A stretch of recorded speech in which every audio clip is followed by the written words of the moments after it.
As a divisional commissioner Sahiwal division جب میں نے جوائن کیا 2-3 چیزیں تو بہت امپورٹنٹ تھیں جن کو میں نے سمجھا کہ اس پہ ہم فوکس کریں۔ پسب کا ایک پروگرام ہے لوکل گورنمنٹ کا، اور یہ ملٹی ملین ڈالر کا یہ پروجیکٹ ہے جو 7 ڈسٹرکٹس میں چل رہا ہے۔ ساہیوال اس میں پہلے فیز میں شامل ہے۔ جب میں نے یہاں آ کے جوائن کیا تو اس کی بہت زیادہ کمپلینٹ تھی کہ پورا شہر کھدا ہوا تھا اور لوگوں کی زندگی جو ہے وہ کہتے ہیں نا جس کو کہ اجیرن ہونے کے قریب تھی۔ اس میں پھر ہم نے اسٹریٹجی یہ بنائی کہ ڈیلی ہم صبح 9 بجے آغاز دن کا ہم پسب کے پروگرام سے اور میونسپل کارپوریشن کے جو فنکشنز ہیں ان سے کرتے ہیں، اور الحمدللہ میرے خیال میں آج تک ہم نے ایک دن بھی مس نہیں کیا کہ صبح 9 بجے ہماری اس پہ میٹنگ نہ ہو۔ اس میں کارپوریشن کے آپ جو موٹے موٹے ایشوز ہیں اس میں دیکھیں کہ سب سے پہلے تو اسٹریٹ لائٹس جو روشن نہیں ہوتی، سڑکیں آپ کی گلیاں، سیوریج کا ایشو بڑا گمبھیر تھا۔ پرانی لائنز ہیں، چوک لائنز ہیں سیور لائنز کی، ان کی صفائی ہم نے کروانی تھی۔ سڑکیں ریپیئر نہیں ہوئیں بہت عرصے سے، اس میں الحمدللہ ہم نے 6 سڑکیں جو شہر کی ہیں ان کا ہم نے ٹینڈر کر دیا ہے، اور انیشلی اس کا بھی آئیڈیا یہی تھا کہ ان کو پیچ ورک کیا جائے، تو پھر ہم نے صلاح مشورے کے ساتھ یہ سوچا کہ نہیں، پیچ ورک کا فائدہ نہیں ہے، اس کی ہم کارپیٹنگ کرنے جا رہے ہیں، تو ان قریب اس کی کارپیٹنگ سٹارٹ ہو جائے گی۔ اسی طرح ہماری ایک ارت اللہ روڈ ہے جہاں پر ایک مین کنڈیوٹ وہ ہم اس کو لے کرنے جا رہے ہیں۔ اس میں جمشید صاحب یہ ہے کہ جو پورے شہر کا جو سیور ہے اس کے ہم 2، ایک نارتھ ایک ساؤتھ، 2 ہمارے مین ڈسپوزل سٹیشنز بن رہے ہیں۔ اس میں جو وہ پائپ نہیں ہے، وہ کنکریٹ کا ایک بہت بڑا 72 انچ سے بھی زیادہ وہ ایک اس میں کنکریٹ کا ایک کیوبیکل ایک سٹرکچر ہے جو پورے شہر کا جو سیور ہے اس میں سے ڈسپوزل اسٹیشن تک جائے گا۔ اس کو ہم نے یہ کیا ہے کیونکہ اس کو ریہیبلیٹیٹ کرنا تھا روڈ کو، اس پہ ہم نے پلانٹیشن سٹارٹ کر دی ہے۔ 3 روز میں وہ ہم ٹریز لگا رہے ہیں، تو یہ 5 کلومیٹر کی جو کنڈوٹ جو لگنا ہے وہاں پر، تو یہ آپ دیکھیں کہ یہ پورے پنجاب کو تو مجھے نہیں پتہ، لیکن میرا ایک محتاط اندازہ ہے چونکہ میں 2 اور ڈویژنس میں بھی کمشنر رہ چکا ہوں،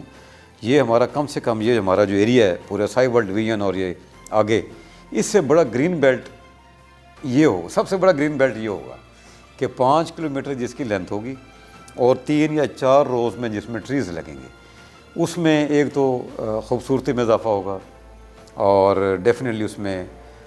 ماحول بہتر ہوگا۔ یہ اسموک کا ایشو ہے، کلائمیٹ چینج کا ایشو ہے، یہ تمام چیزیں بہتر ہوں گی۔ اب الحمدللہ کوئی بھی ہماری سڑک، کوئی بھی گلی ایسی نہیں ہے جو کہ ڈگنگ کے بعد 24 گھنٹے کے اندر جس کی ریفلنگ نہیں ہوتی۔ اس میں ہماری 2-3 سڑکیں ایسی تھیں جو کہ بڑے عرصے سے پڑی تھیں۔ ریلوے روڈ ہے، امامیہ کالج کی روڈ ہے، ایک ہماری کچا پکا روڈ ہے، ارت اللہ روڈ ہے، اور ریلوے روڈ کی ہم جو اناگوریشن ہے وہ ہم 3-4 دن کے بعد کرنے جا رہے ہیں۔ اس کے بعد دیکھیں کتنا امپورٹنٹ ایشو ہے ایک پینے کا پانی۔ ہمارے یہاں جتنے بھی ٹیوب ویلز تھے ان کی ایفیشنسی بالکل لویسٹ ہو چکی تھی۔ اب ہم نے اس وقت تقریباً ہم نے کوئی 18-20 ٹیوب ویل ایسے ہیں جو ہم نے نئے لگا دیے ہیں یا ان کو ہم نے ریہیبلیٹیٹ کر دیا ہے۔ تقریباً 55,000 کنیکشنز لوگوں کو دینے ہیں پانی پینے کے۔ اس میں اب یہ 3 مہینے کے اندر ہم نے کو 18,000 کے قریب کنیکشنز ہم نے دے دیے ہیں وہ تازہ پانی پینے کا، اور یہ جو ہم پانی دے رہے ہیں اس کا ہم باقاعدہ ٹیسٹ کرتے ہیں۔ اگر وہ، اور جو ابھی تک ہم نے جو ٹیسٹ کیے ہیں اس کا جو ٹی ڈی ایس ہے، میں آپ کو یہ گارنٹی کر رہا ہوں چونکہ ہمارے پاس ٹیسٹ رپورٹس موجود ہے کہ وہ وداؤٹ کوٹنگ اے نیم جو ہماری جو ڈرنکنگ واٹر کی جو ہماری کمپنیز ہیں ہماری مشہور انٹرنیشنل جہاں پر جو پانی دیتی ہیں، ہمارا ٹی ڈی ایس اس سے بہتر ہے۔ اور اب میں یہ ایکسپیکٹ کر رہا ہوں کہ انشاءاللہ تعالی جو اگلا سال جو اس کا کمپلیشن ایئر ہے اس میں 100% تو شاید نہ ہو سکے، to be honest and to be frank, چونکہ یہ بیک لاگ بہت زیادہ تھا، لیکن یہ نیئر ٹو کمپلیشن ہماری تمام اس کے جو اس میں دیکھیں جو ہمارا جو جنرل بس اسٹینڈ ہم نیا بنانے جا رہے ہیں وہ بن جائے گا، اس میں آپ کا لینڈ فل سائٹ بھی بن جائے گا، اس میں جو ہماری پاک پتن کی جو مین جو ہمارا نارتھ کا جو ڈسپوزل اسٹیشن سے کنیکٹ کرنا ہے، ساؤتھ کو کرنا ہے، یہ بھی انشاءاللہ تعالی ہمارے کمپلیٹ ہو جائیں گے۔ تو میں یہ ایکسپیکٹ اب یہ کر رہا ہوں کہ یہ ہماری جو پسب کا پروگرام ہے انشاءاللہ تعالی یہ نیکسٹ ایئر ہمارا یہ کمپلیٹ ہو جائے گا۔ اور یہ میں آپ کو یہ ایک بات میں ضرور بتانا چاہتا ہوں کہ یہ پسپ کا پروگرام جو کہ یہ بہت امپورٹنٹ پروگرام ہے، اور یہ شہری سے تنگ آ گئے تھے. اس کی وجہ یہ تھی اس میں پروگرام میں کوئی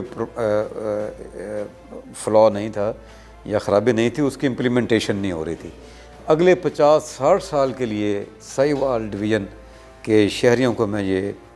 خوشخبری دیتا ہوں کہ جب یہ آپ کا یہ اگلے سال انشاءاللہ یہ کمپلیٹ ہو جائے گا،